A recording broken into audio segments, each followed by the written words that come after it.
Hello po, magandang umaga sa lahat. Ako nga pala si Louis M. Baloran Jr. mula sa Cebu Normal University, Medellin Campus. Sa video na to, parang simpleng vlog lang tayo. Kwentuhan lang, walang ate.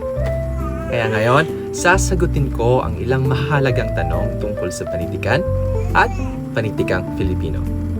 Sana sa pagdating ng panahon, kapag binalikan ko ang video na to, sana makita ko kung paano ako lumago bilang isang mag-aaral at bilang isang Pilipino. Kaya tara, simulan na natin. Unang tanong. Simulan natin sa tanong ni Binibining Ramos. Ano ang panitikan para sa'yo? At paano mo ipapaliwanag ito sa isang ordinaryong bata o mamamayan? Para sa akin, ang panitikan ay paraan ng pagkukwento ng buhay ng tao. Ito ay mga karanasan, damdamin, pangarap, at problema. Kung ipapaliwanag ko ito sa isang bata o isang ordinaryong mamamayan, sasabihin ko na ang panitikan ay parang isang salamin ng buhay. Kapag may kwento, tula o awit, makikita natin ng saya, lungkot, takot at pag-asa ng tao. Simple lang, ang panitikan ay kwento natin bilang tao at bilang bahagi ng isang komunidad. Kaya ayun. At pangalawang tanong. Okay, basahin natin ulit sa katanungan ni Binibining Ramos. Ano naman ang panitikang Filipino para sa iyo bilang mag-aaral sa kolehiyo? Magandang katanungan. Bilang isang mag-aaral sa kolehiyo, ang panitikang Filipino para sa akin ay hindi lang basta asignatura. Ito ay boses ng mga Pilipino mula noon hanggang ngayon. Dito ko mas naiintindihan kung paano tayo bilang Pilipino, kung bakit tayo ay matatag, mapagmahal sa pamilya at handang lumaban para sa tama. Sa panitikang Filipino, mas nagiging malinaw ang ating identidad at ang ating kultura. Kaya ayon. At sa pangatlong tanong, basahin ulit natin. Ano ang nalalaman mo sa kasaysayan ng panitikang Filipino sa Pilipinas? Magbigay ng history o legal na batayan. Okay, sige. Para sa akin, ang kasaysayan ng panitikang Filipino ay nagsimula pa bago dumating ang mga Kastila. Alam natin yan. Panahon ng pagsalindilang panitikan tulad ng alamat, epiko, bugtong at awit. Nang dumating ang mga Kastila, naging kasangkapan ang panitikan sa relihiyon at pananako. Sa panahon naman ng mga Amerikano, pumasok ang wikang Ingles at modernong anyo ng pagsulat.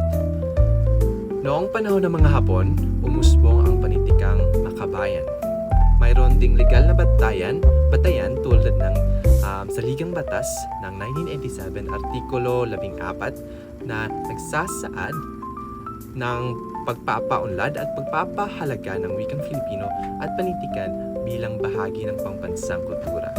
Kaya ayon ang aking kasagutan. At sa ikaapat na tanong, ano ang panitikan o panitikang Filipino na nagustuhan mo sa pag-aaral nito mula sa elementarya hanggang kolehiyo? Mula elementarya hanggang kolehiyo, isa sa mga pinaka nagustuhan ko ay mga maiikling kwento at tula. Simple pero malalim. Mga akdang nagpapakita ng tunay na buhay ng Pilipino. Kahirapan, pamilya, pagkakaiba at pag-asa. Habang tumatanda ako, mas naiintindihan ko na ang mensahe na dati ay parang simpleng kwento lang. Kaya ayun. At ang ikalimang tanong, nakakatulong ba ang panitikan sa pag-unawa sa sarili at lipunan? Cite an author o reference na makapagpapatunay. Okay. Ayon kay Dr. Buenvenido Lombera, ang panitikan ay nagsisilbing salamin ng lipunan. Sa pamamagitan ng panitikan, natututo akong magtanong, bakit ganito ang lipunan? Bakit ang papel ko ano ang papel ko bilang mamamayan? Mas nagiging mulat ako, mas nagiging makatao at mas natuto akong makiramay sa kapwa. Kaya, ayun. At yun lamang, sa kabuuan, ang panitikan ay hindi lang tungkol sa pagbabasa at pagsusulat. Ito ay tungkol sa pag-unawa, sa sarili, sa kapwa, at sa iba't iba, sa bayan. Maraming salamat sa panonood at sa pagsama ninyo sa vlog na ito. Hanggang sa susunod at patuloy nating pahalagahan ang ating panitikan. Bye-bye!